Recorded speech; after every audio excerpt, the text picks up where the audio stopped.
కొండా లక్ష్మణ్ బాపూజీ గారి గురించి సినిమా అంటే కొండను అద్దంలో చూపించడం, కొండను అద్దంలో చూపించడం తప్ప ఒక మహానుభావుని యొక్క ఒక జీవన ప్రవాహాన్ని ఏ చలనచిత్రం కూడా పట్టుకోలేదు, ఛాయాగ్రహణం చేయలేనటువంటి ఉన్నతమైన పొడవైన జీవితమైంది.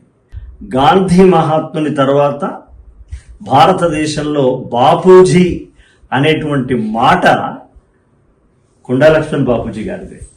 ఆయన ఒక జీవన రేఖని సూచి మాత్రంగా ప్రేక్షకులకు వీక్షకులకు అత్యంత భావోద్వేగం కలిగించే రీతిలో బలంగా హృదయంలో నాటుకునే రీతిలో నిర్మాత గారు తీశారు.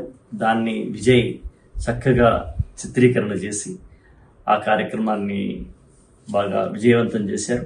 అది వాళ్ళ మా చేతుల మీదుగా, చెన్నప్ప గారి చేతుల మీదుగా, నా చేతుల మీదుగా విడుదల కావడం ఆ గొప్ప అర్హతగా, యోగ్యతగా, అదృష్టంగా భావిస్తున్నాము. నిర్మాతకు ప్రత్యేకంగా ఎందుకు చెప్పాలంటే వీటి మీద ఇంత చేసాము, మాకు అంత రావాలనే ఆలోచన ఉండదు. ఇది ఒక కాల నాళికల లాంటిది. ఈ చిత్రాలు అంటే టైం ట్యూబ్స్.